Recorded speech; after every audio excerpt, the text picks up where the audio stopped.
हर्षवर्धन जी ने दिल्ली के बारे में क्या सोच है वो आपके सामने रखी है।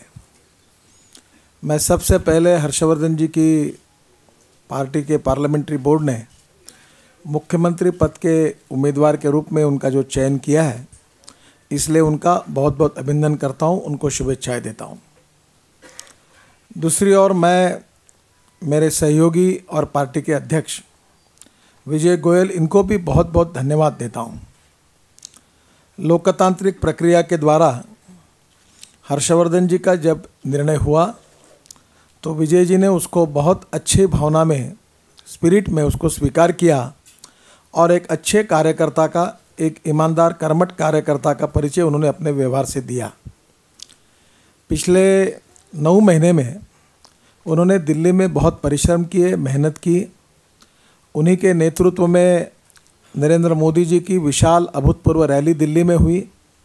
अनेक आंदोलन उन्होंने किए, अनेक जगह पर संघर्ष किया और पार्टी के कार्यकर्ताओं को पोलिंग सेंटर तक पहुंचाने के लिए उन्होंने सिस्टम भी बनाई और बहुत अच्छी तरीके से मेहनत और परिश्रम किया है, इसलिए उनको भी मैं धन्यवाद देता हूं। एक बात ज़रूर है कि one chair cannot accommodate more persons at a time. कुर्सी पर काबिल व्यक्ति होने के बाद भी कभी ना कभी एक व्यक्ति का चयन करना पड़ता है। पार्टी ने हर्षवर्धन जी का चयन किया है। विजय जी ने, विजय कुमार जी ने और बाकी पार्टी के दिल्ली के सभी नेताओं ने बहुत अच्छे स्पिरिट में उसको स्वीकार किया है। हमारी पार्टी पूरी तरह से कटिबद्ध है ये चुनाव जीतने के लिए, क्योंकि ये जो चुनाव है ये केवल दिल्ली का चुनाव नहीं है। दिल्ली हमारे देश का हृदय स्थान है और आज हमारा देश बहुत संकटों से जा रहा है।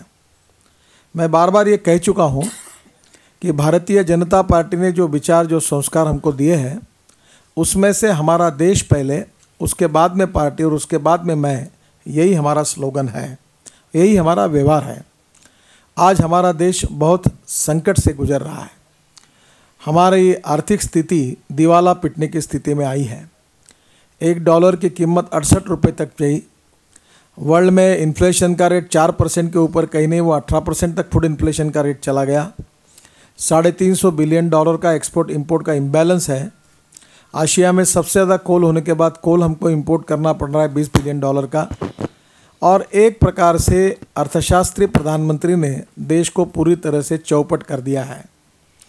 जो वादे यूपीए ने, सोनिया जी ने और मनमोहन सिंह जी ने किए थे कि गरीबों, कांग्रेस का हाथ गरीबों के साथ, तो गरीबों का साथ देने के बजाय गरीबों का जेब काटने का काम कांग्रेस ने किया है। जिसका वर्णन हर्षवर्धन जी ने किया है, वो महंगाई आसमान पर जाकर पहुंची है। आज प्याज की बात हो रही, मैं टीवी देख रहा था, मुझे बड़ा आश्चर्य लग रहा है कि केंद्रीय मंत्री आनंद शर्मा कह रहे थे कि प्याज की कीमतें बढ़ी है, इसके लिए राज्य जिम्मेदार हैं। और आज दिल्ली की मुख्यमंत्री शरद पवार साहब को मिलकर उनको मिलने गई और कह रही कि प्याज की कीमत कम करो। मैं किसान हूँ और प्याज जहाँ तैयार होता है उस क्षेत्र से संबंध भी रखता हूँ नज़दीक में। तो प्याज के एक गोडाउन होते हैं। वो गोडाउन ने जैसे अनाज और शक्कर के लिए नहीं होते हैं, पर बाम्बू के ही बनते हैं, जिसमें से हवा अंदर से चलती रहती है और उसमें प्याज के, इसमें साल भर प्याज रखा जाता है।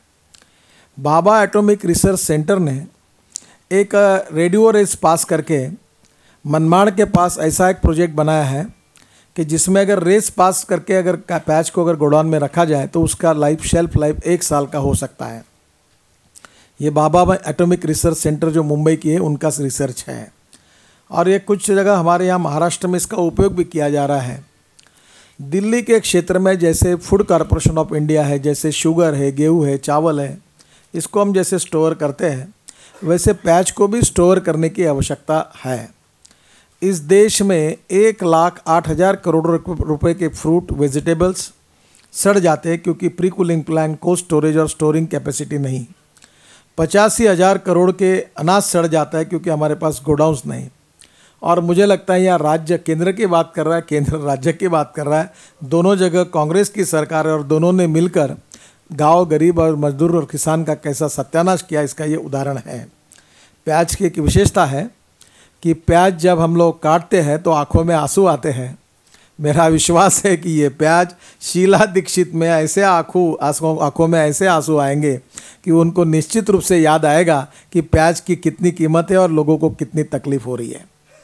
मैं आपको एक ही बात बताना चाहता हूँ कि केंद्र में नरेंद्र मोदी जी के नेतृत्व में हम तो सरकार बनाएंगे ही, पर उसके पहले हर्षवर्धन जी के नेतृत्व में हम दिल्ली में भी अपनी सरकार बनाएंगे।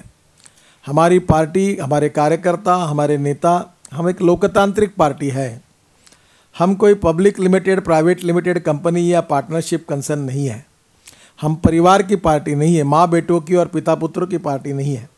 हम लोकतांत्रिक पार्टी है और इसलिए कभी कभी निर्णय होते समय सबकी चर्चा सबसे सुलह करने के बाद होते हैं, कभी थोड़ी बहुत देरी भी होती है, पर हमारे निर्णय जो होते हैं वो लोकतांत्रिक मार्ग से होते हैं। हमारे पार्टी में दिल्ली प्रदेश के सभी कार्यकर्ता, नेता बहुत अच्छे स्पिरिट में हर्षवर्धन जी के नेतृत्व में इकट्ठा हुए हैं और मैं ये मानता हूँ कि ये चुनाव हमारे प्रदेश के अध्यक्ष श्री विजय गोयल, हमारे बहुत ही बुजुर्ग और ज्येष्ठ नेता जिन्होंने आज तक दिल्ली में बहुत अच्छा कार्य किया है, अलग अलग क्षेत्र में किया है। विजय कुमार जी तो इतने सीनियर हैं कि वो 52 से लेकर काम कर रहे हैं और मेरा जन्म 57 साल में हुआ है, तो मेरे जन्म होने के पहले वो जनसंघ का काम कर रहे हैं। इतने हमारे लिए वो बहुत ज्येष्ठ मार्गदर्शक है और इसलिए विजय जी, विजय कुमार जी और हर्षवर्धन जी, इन तीनों के नेतृत्व में पूरे कार्यकर्ता इकट्ठा होकर हम पूरी ताकत और शक्ति के साथ हम सब कार्य को लगे हैं। आप मीडिया बंधुओं का भी हमको आशीर्वाद है, आपका दिल भी हमारे साथ है। ये मेरा विश्वास है कि निश्चित रूप से आपकी शुभकामना और शुभेच्छाएं भी, आखिर आप देश के भविष्य के लिए अच्छा ही सोचते हो, तो दिल्ली के लिए भी आप अच्छा ही सोच रहे हो और हर्षवर्धन जी के नेतृत्व में दिल्ली का भला होगा, ऐसा आप में से सभी लोगों के मन में पॉजिटिव विश्वास भी है। इसलिए आप सबके सहयोग से हम एक अच्छा परिवर्तन करेंगे और 14 साल से जो एक प्रभु रामचंद्र को जिस प्रकार से वनवास हुआ था, वैसा दिल्ली की जनता को एक वनवास हुआ था, वैसा ही हुआ है। पर अब हर्षवर्धन जी के नेतृत्व में परिवर्तन होगा, राम राज्य की स्थापना होगी, दिल्ली का विकास होगा और दिल्ली एक विजन के साथ भय, भूख, आतंक और भ्रष्टाचार से मुक्त, क्योंकि भ्रष्टाचार, महंगाई और कानून और व्यवस्था, ये 3 मुद्दे महत्वपूर्ण हैं जो कांग्रेस पार्टी के साथ जुड़े हुए लांछन हैं। इन तीनों मुद्दों के आधार पर दिल्ली में भी और केंद्र में भी हम लड़ाई लड़ रहे हैं। मेरा विश्वास है कि हमारे तीनों नेता यहाँ बैठे हुए हैं, पार्टी पूरी तरह से एक होकर लड़ेगी और हर्षवर्धन जी के नेतृत्व में हमको 2/3 मेजॉरिटी दिल्ली की विधानसभा में मिलेगी, ये मेरा दृढ़ विश्वास है। मैं आप सबको बहुत बहुत बधाई देता हूँ, धन्यवाद देता हूँ।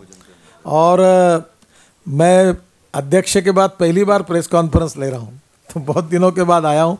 बहुत पत्रकार दिल्ली के मित्र मुझसे थोड़े नाराज़ हैं कि मेरी उनसे मुलाकात नहीं होती, मैं टालते रहता हूँ। तो कल उन्होंने बहुत कहा, तो मैंने कहा कि दिवाली के पहले आप सबको हम भोजन के लिए बुलाएंगे और दिल्ली के भी और नेशनल मीडिया के भी हमारे बंधु बहनें सब आए हैं।